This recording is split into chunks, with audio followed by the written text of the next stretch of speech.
두려워하지 말라. 내가 너와 함께함이라. 놀라지 말라. 나는 네 하나님이 됨이라. 내가 너를 굳세게 하리라. 참으로 너를 도와주리라.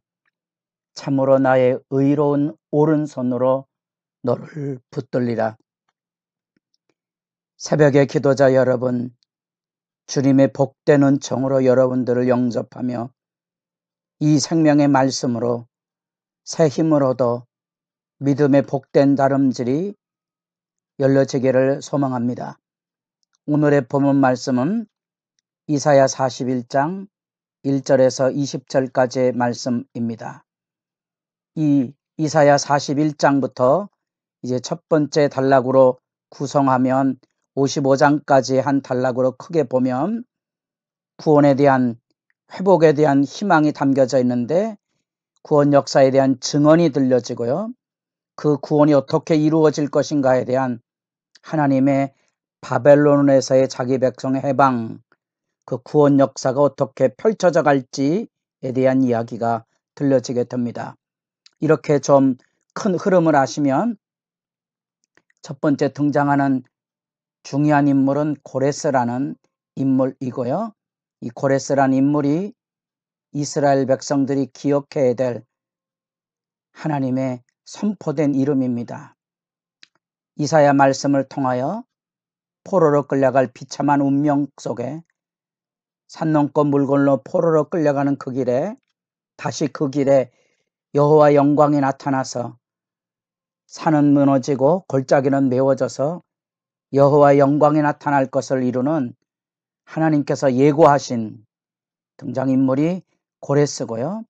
그 고레스를 통하여서 하나님은 참 하나님이 되심이 뭔지 말씀하시고 예언하시고 성취를 이루어 가시는 장면 앞에서 구체적인 여호와의 종의 노래, 우리가 그리스도 안에서 만나는 하나님의 구원사의 실제를 이 이사야의 말씀을 통하여 만나보게 됩니다. 그런 점에서 이제 이 이사야 41장 42장 안에는 구원 역사에 대한 증언이 나타나는데 하나님의 구원이 어떻게 이루어질 것인가, 이사야의 말씀을 전체로 여러분들이 이해한다면 지금 이스라엘 백성들은 하나님에게서 마음이 떠났음에도 불구하고 이사야의 심판의 말씀을 경홀히 여기는 시대 상황입니다. 그러나 선연하게 이사야는 하나님의 심판을 선포하였고 그 심판이 마치 도끼자루가 나무 밑에 담겨져 있는 것처럼 생생한 묘사로 심판을 1장부터 39장까지 선언하였습니다. 그래서 100년이 채 못 돼서 예레미야와 에스겔로 이어지는 마지막 50년의 심판의 메시지가 이어져가며 결국 이스라엘은 몰락하고 바벨론의 군대 앞에 선지자들이 예고한 그대로 비참한 포로 생활로 끌려가게 됩니다. 그때 기억해야 될 구원의 메시지가 이사야 40장부터 66장까지의 말씀이고요. 그 역사 속에서 하나님께서 자기 백성에게 들려주신 구원의 희망의 이름이 고레스입니다. 그리고 그 고레스를 통하여 하나님은 이후에 이루어 가실 고난받는 종의 여호와의 종의 노래가 곳곳에서 담겨져 있습니다. 이제 그 구원 역사가 이루어질 거대한 하나님의 구원사의 흐름 앞에 하나님은 이제 창조와 역사의 주권자로서 당대 세계를 지배하고 그 안에 담겨져 있는 세상의 우상신에 대한 하나님께서 법정 소송으로 불러내시고 있는 모습을 우리가 보게 됩니다. 그래서 그 하나님의 불러내시면 어떤 의미를 가지고 있는 거니, 고대 사회에서는 한 제국이 다른 나라를 정복하면 그 제국의 신이 위대하고 그 위대한 신의 대리자로서 제국의 황제가 세상에 높여져 가는 거지요. 그런 점에서 단순한 왕권의 전쟁이 아니고 그건 신의 전쟁입니다. 이스라엘 백성의 멸망은 결국은 여호와 신의 패배를 의미하는 당대 문화가 있다는 것을 이해하셔야 됩니다. 그래서 바벨론의 만신전 앞에 모든 신들이 다 무릎을 꿇어야 하고 여호와란 신도 성전의 기명들을 가져다 그 만신전에 하나의 진열이 되어 있었죠. 그 모든 신의 왕은 담무스 신은 전에 경배함으로써 신권을 유지하고 있습니다. 근데 그것에 대한 하나님의 법정 소송이 나타납니다. 참 신인가? 그래서 이제 우상에 대한 논쟁을 하게 됩니다. 40장부터 48장까지 중요한 우상 논쟁의 핵심이 뭔고 하니, 우상이 말을 하는가? 말을 하면 말을 그대로 이루는가? 이전 일과 새일, 장래사, 후래사에 대한 이야기들이 반복된 오구로 나타나게 되는데, 바로 그 말씀하시고 성취하시는, 예언하시고 이루시는 그 하나님만이 참 신이심을 하나님께서 친히 여기 법정으로 그 모든 신들을 불러내고 있는 장면들을 이제 우리가 만나보게 됩니다. 그래서 21절, 나 여호와가 말하노니 너희 우상들은 소성하라. 야곱의 왕이 말하노니 너희는 확실한 증거를 보이라. 22절, 장차 당할 일을 우리에게 진술하라. 또 이전 일이 어떠한 것도 알게 하라. 우리가 마음에 두고 그 결말을 알아보리라. 누가 참신이냐? 말씀하시고 성취하시는 신이 참신이라는 거죠.